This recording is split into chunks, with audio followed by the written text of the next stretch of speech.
Have you ever had a conversation with someone and walked away feeling confused? Like you're not quite sure what just happened, but you know it doesn't feel right. Almost like your own thoughts and feelings were twisted around, and you ended up apologizing for something you didn't even do. If that sounds familiar, you've likely been on the receiving end of a mind game. And trust me, it's not a fun place to be. We've all met them. People who seem to have a black belt in manipulation.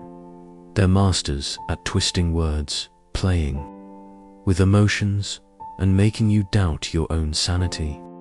It's a subtle art, and often you don't even realize it's happening until you're deep in their web. It can be a romantic partner, a family member, a coworker, or even a friend. These people use a set of sneaky tactics to get what they want, and it often comes at your expense. Today, we're going to pull back the curtain on these manipulators. We're going to talk about 5 of the most common mind games they play. My goal here isn't to make you paranoid or to see manipulators lurking around every corner. It's to arm you with knowledge. Because when you can spot these games from a mile away, you can protect yourself. You can keep your peace of mind and your self-respect intact. So, let's get into it. Let's talk about the 5 mind games that manipulative people always play.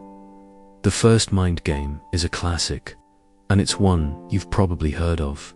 It's called gaslighting. Now, gaslighting is a strange term, right?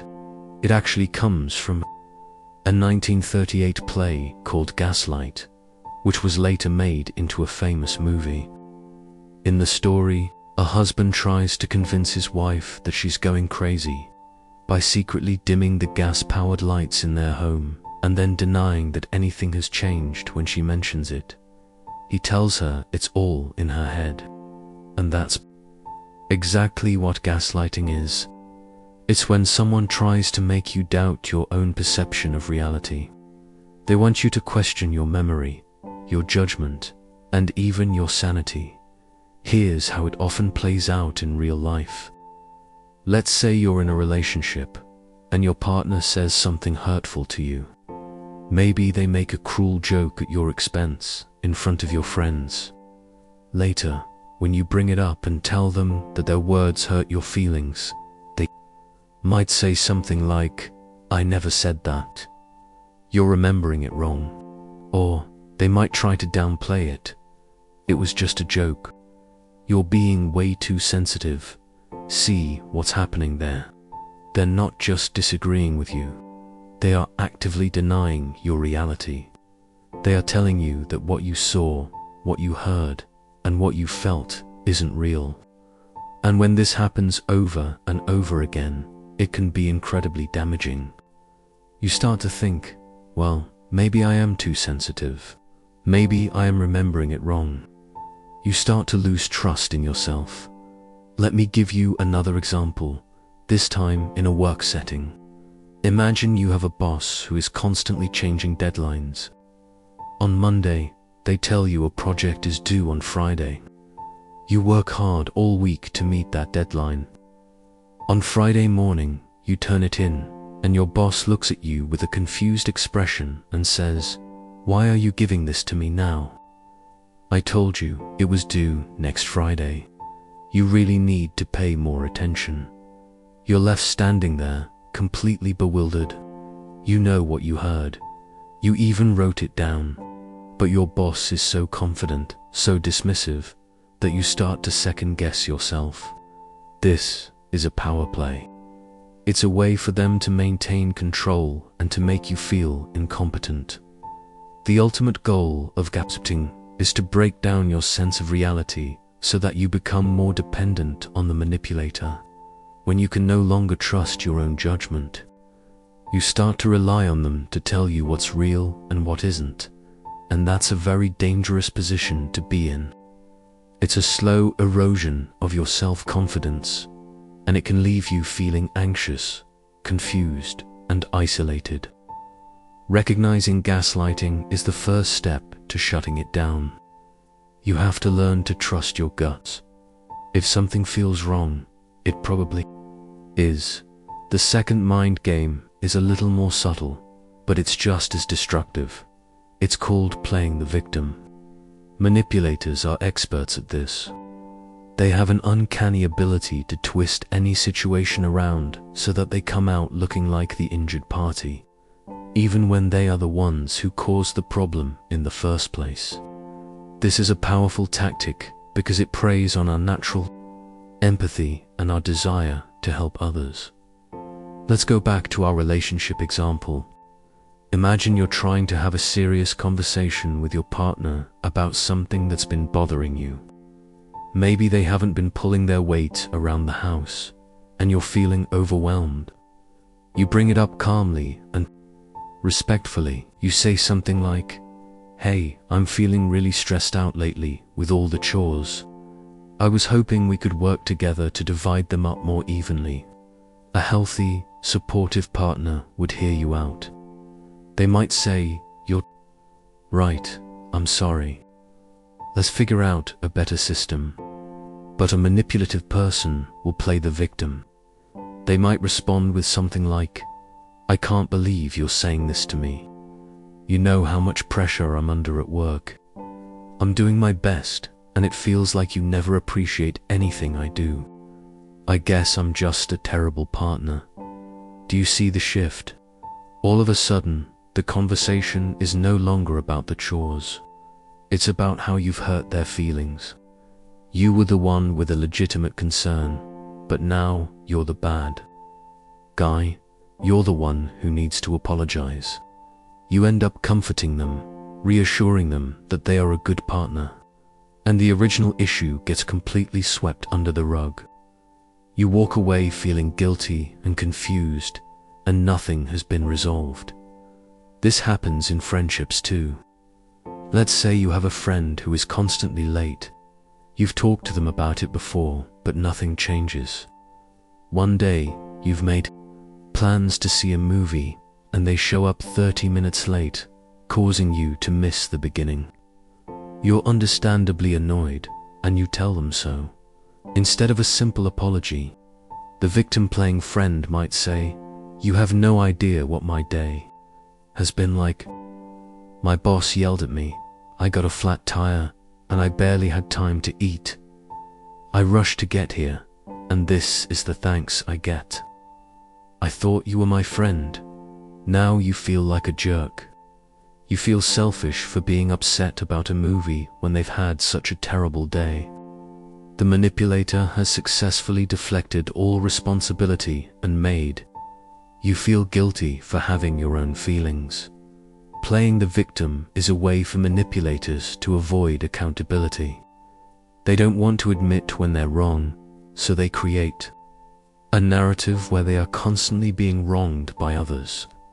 It's a way to control the emotional landscape of a relationship and to keep you on the defensive. If you're always busy apologizing and trying to make them feel better, you won't have the energy to address their problematic behavior. It's a clever and effective way to maintain power without ever having to take responsibility. Coming in at number 3 is a tactic that is especially common at the beginning of a relationship, but it can pop up at any time. It's called love bombing.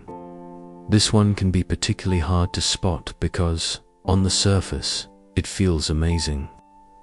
Love bombing is when someone showers you with excessive affection, attention, and gifts in a very short amount of time. It's an overwhelming display of adoration that is designed to sweep you off your feet. Think about the early days of a new romance. It's normal to be excited and to want to spend a lot of time with your new partner. But love bombing takes it to a whole other level. We're talking about constant text messages and phone calls, extravagant gifts that seem a little too much for how long you've known each other, and declarations of love after only a few dates. They might say things like, "I've never felt this way about anyone before," or "You're my soulmate," very early on. They put you on a pedestal and make you feel like the most special person in the world. And who doesn't want to feel that way? It's incredibly intoxicating. But here's the dark side of love bombing. It's not genuine. It's a calculated strategy. To make you dependent on them, the manipulator is creating a fantasy, a perfect image of themselves and the relationship. They want you to get hooked on that high, on that feeling of being worshipped. Here's a story to illustrate. A friend of mine, let's call her Sarah, started dating a guy who was the king of love bombing. On their first date, he told her she was the most beautiful woman he'd ever seen. By the end of the first week, he was sending her flowers at work, with notes that said things like, "I can't wait to spend the rest of my life with you." He was always complimenting her, telling her how perfect she was. Sarah was on cloud 9. She felt like she had finally found the one. But then, after about a month, things started to change. Once he felt like he had her hooked, the love bombing stopped. The constant attention disappeared. The compliments became less frequent. And when Sarah would question the change, he would turn it round on her. He'd say things like, "You're so needy. I can't be on all the time." The pedestal he had put her on came crashing down, and Sarah was left feeling confused and insecure. She started to crave that initial flood of affection, and she would do anything to get it back. She started walking on eggshells, trying to be the perfect girlfriend he had initially told her she was. He had successfully created a dynamic where he was in complete control. Love bombing is a form of conditioning. The manipulator showers you with positivity, and then, once you're attached, they start to withdraw it. This creates a cycle of reward and punishment that can be very difficult to break. You're always chasing that initial high, and they use that to control your behavior. It's a powerful tool because it preys on our deep human need for love and connection. Real, healthy love is built slowly, over time. It's based on mutual respect and understanding. Love bombing is a shortcut, a counterfeit version of love that is all about control. The fourth mind game we're going to talk about is a very common one, and it's something we've probably all experienced at some point. It's called guilt tripping. Guilt is a powerful emotion, and manipulators know this better than anyone. They use guilt as a weapon to get you to do what they want, even if it's something you're not comfortable with. Guilt tripping is when someone intentionally makes you feel guilty or responsible for their happiness, their feelings, or their problems. They are masters at phrasing things in a way that implies you are somehow letting them down or being selfish. If you don't comply with their wishes, let's look at a family scenario. Imagine your mother calls you and asks you to come over for dinner. You've had a long, exhausting week at work, and you were really looking forward to a quiet night, and you politely decline, explaining that you're tired and need some rest. Healthy response from your mother might be, "Oh, okay, honey. I understand. Get some rest, and we'll do it another time." But a manipulator who is skilled in guilt tripping will say something different. They might sigh heavily and say, "Oh, well, I guess I'll just eat this big dinner all by myself then. I was so looking forward to seeing you. I hardly ever get to see you anymore. But that's okay, you go ahead and rest." Do you feel that? The instant wave of guilt. Now, you're not just a tired person who needs a break. You're a bad son or daughter who is abandoning their lonely mother. The manipulator hasn't directly ordered you to come over.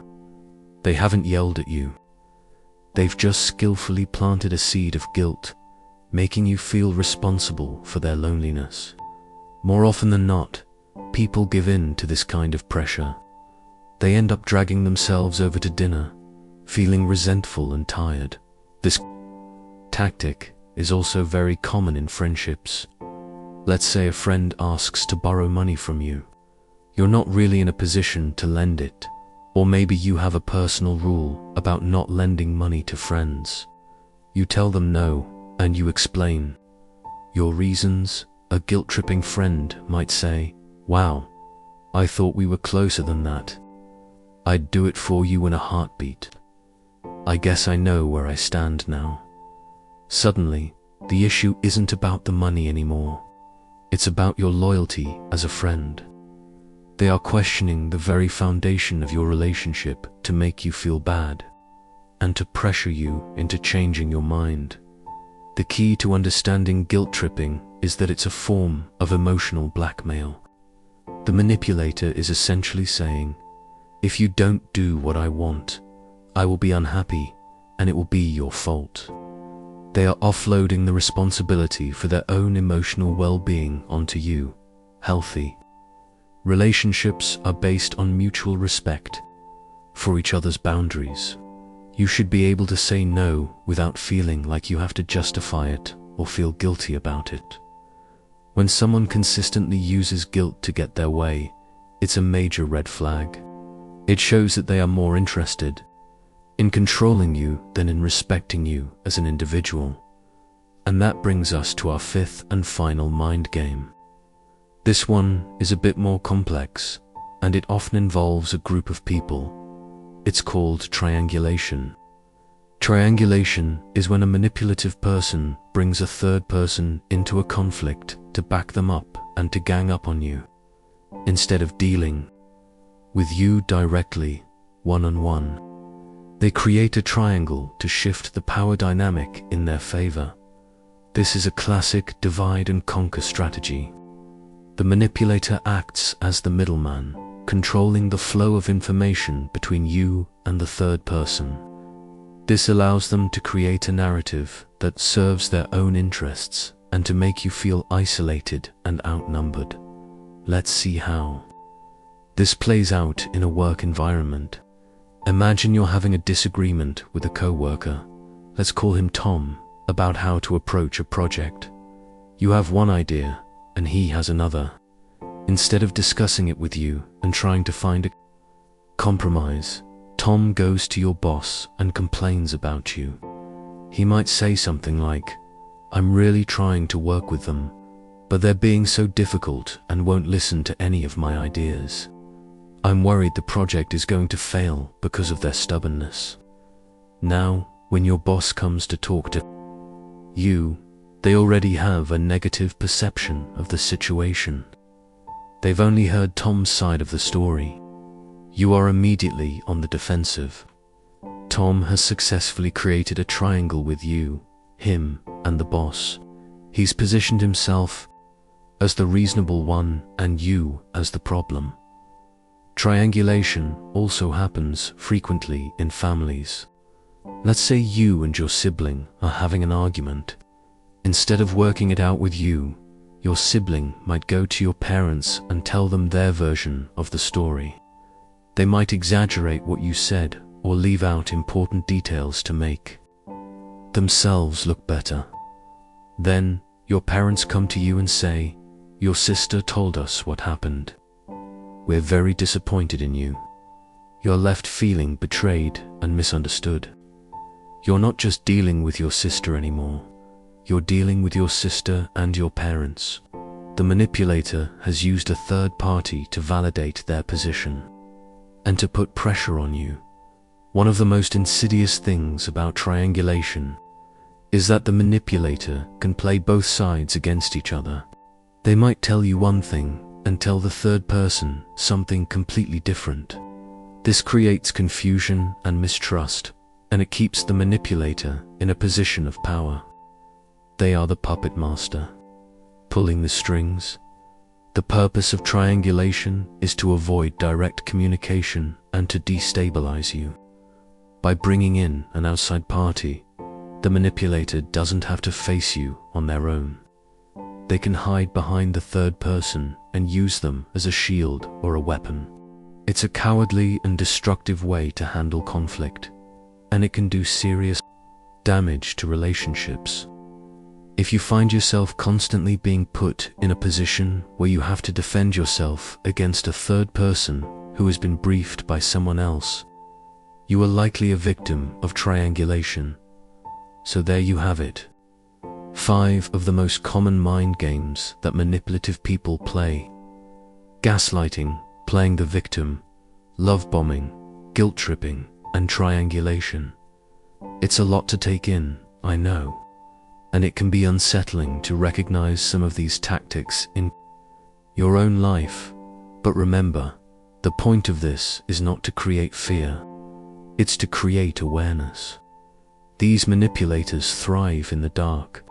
They count on you being confused, being unsure of yourself, and not understanding what's happening.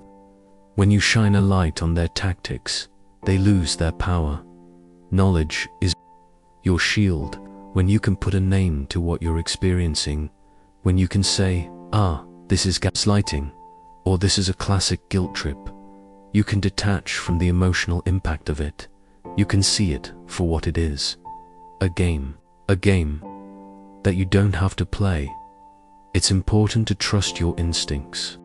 If a relationship, whether it's with a partner, a friend, or a family member, consistently leaves you feeling drained, anxious, confused, or guilty, that's a sign that something is wrong. Healthy relationships should uplift you. They should make you feel safe, respected, and understood. Learning to set boundaries is crucial. It's okay to say no. It's okay to disagree. It's okay to protect your peace. You don't owe anyone an explanation for protecting your own mental and emotional well-being. If you recognize these patterns in a relationship, it might be time to have a serious conversation, or in some cases, to create some distance. Your mental health is too important to be a casualty in someone else's mind games. Thank you for spending this time with me today. I hope this has been helpful. Remember to be kind to yourself, trust your gut, and don't be afraid to stand up for your own reality. You deserve to be treated with respect.